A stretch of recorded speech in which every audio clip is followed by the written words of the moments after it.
warahmatullahi wabarakatuh. Waalaikumsalam warahmatullahi wabarakatuh. Selamat pagi anak-anak. Pagi, Bu. Kita bertemu lagi pagi ini dengan materi yang kemarin. Nah, hari ini Ibu absen terlebih dahulu. Andrian Saputra, Bu. Arpani Irfan, Bu. Asrar Wardana, Devi Yulianita, Bu. sakit. Elvani Junaidi, Sakit, Bu. Sakit. Elsa Gunawan, Bu. Irfan Rizky, Bu. Khaira Saumina, Nadia Waransari, Nurmala Puspita Dewi, Repi Dwi Ayuni, Tamistia, Sahdi, Salviana, Seli Nadia, Tripriati, tuh, oke. Dan hari ini Ibu akan membacakan dahulu kompetensi dasarnya, yaitu tentang menganalisis indeks harga dan inflasi. Tujuan pembelajaran hari ini melalui kegiatan pembelajaran menggunakan pendekatan saintifik model. Siapa yang tahu pelajaran yang kemarin tentang pengertian inflasi itu apa? Ya, silakan Bulan. Inflasi adalah suatu gejala-gejala kenaikan harga barang-barang yang secara terus-menerus. Iya, itu inflasi, kenaikan harga-harga barang yang secara terus-menerus. Siapa yang tahu berapa macam jenis-jenis inflasi? Saya, Bu. Ya, silakan. Yang pertama, inflasi ringan. Ya. Yang kedua, inflasi sedang. Yang ketiga, inflasi berat. Dan yang keempat, inflasi sangat berat. Iya, betul sekali. Itu jenis-jenis inflasi. Nah, untuk hari ini kita masuk ke materi penghitungan inflasi. Menghitung laju inflasi. Kita bisa lihat di layar PPT Ibu. Laju inflasi dihitung dengan rumus IHK T dikurangi IHK T min 1 dibagi IHK T min 1 dikali 100%. Ada yang ingat apa itu IHK? Apa itu IHK? Ada yang tahu apa itu IHK? Ya, Bulan? IHK adalah indeks harga konsumen. Iya, IHK adalah indeks harga konsumen. Jadi inflasi itu ada hubungannya masih dengan indeks harga. Untuk menghitung inflasi, kita menggunakan variabel indeks harga konsumen, di mana indeks harga konsumen dikurangi indeks harga T-1, berarti harga IHK konsumen T-1 berarti IHK yang tahun lalu. Itu. Untuk contohnya, ada contoh soal.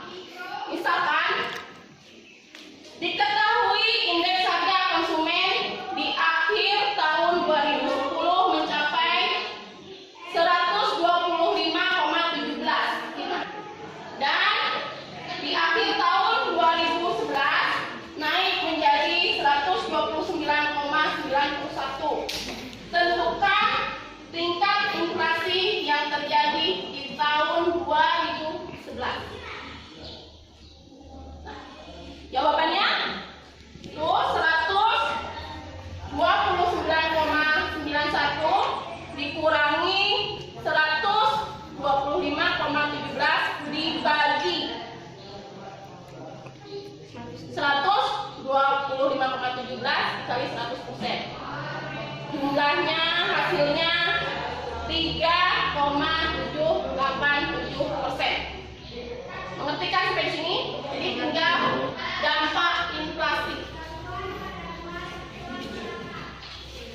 Dampak inflasi dapat disebabkan oleh yang pertama, dampaknya inflasi dapat merugikan seseorang yang pendapatannya tetap karena pendapatan real merosot.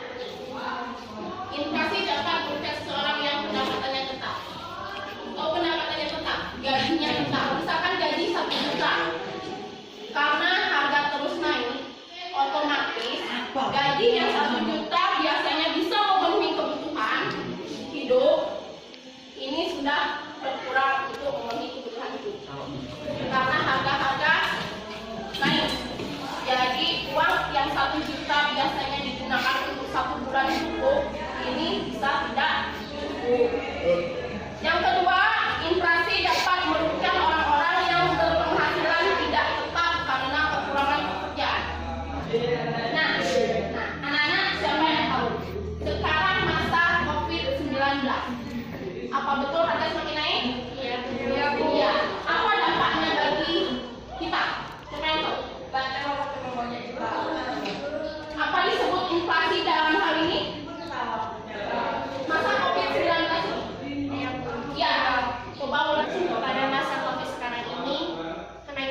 Ya, Keynes. Yang ke kelompok 2, teori inflasi strukturalis. Ya, kelompok 3 tentang teori inflasi kuantitas. Teori inflasi kuantitas. Silakan dimulai diskusi. Setelah itu kita presentasi sebentar.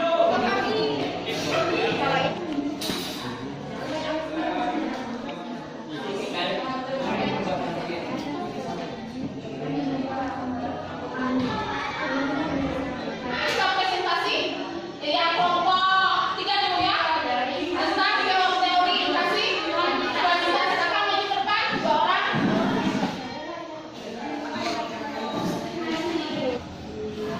Assalamualaikum warahmatullahi wabarakatuh.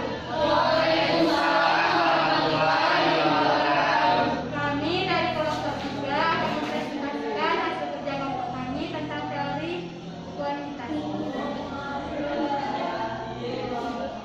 Teori kuantitas. Teori ini menekankan bahwa inflasi dipengaruhi oleh pertambahan jumlah uang, beredar, dan anggapan masyarakat terhadap kenaikan harga-harga barang.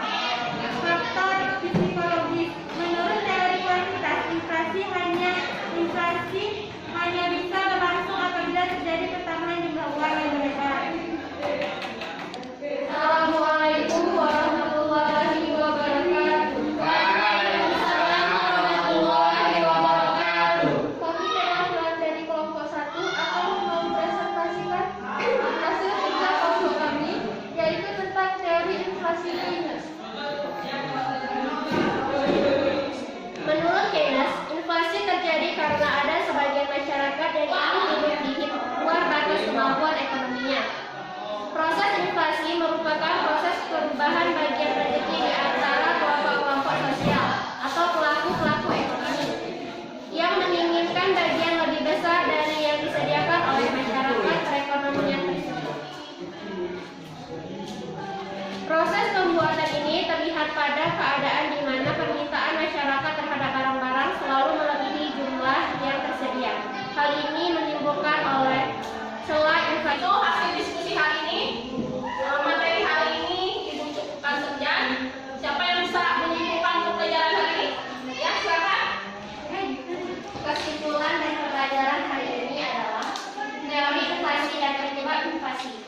Cara menghitung laju inflasi adalah inflasi sama dengan IHKT dikurang IHKT min 1 dikali 100% dibagi IHKT kurang 1. Adapun dampak inflasi adalah 1. Merugikan seseorang yang pendapatannya tetap karena pendapatannya merosot. 2.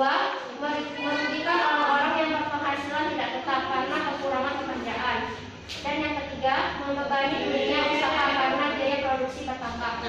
Oke, itu kesimpulan materi untuk hari ini. Berarti materi hari ini kita sudah mempelajari tentang menghitung laju inflasi, dampak inflasi, penyebab inflasi, dan teori inflasi. Itu pelajaran hari ini. Dan untuk minggu depan kita masuk ke kebijakan moneter.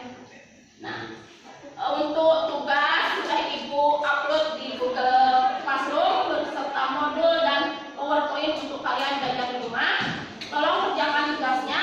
Minggu depan kita bahas tugas tersebut sekalian dengan materi baru tentang kebijakan moneter. Sekian dari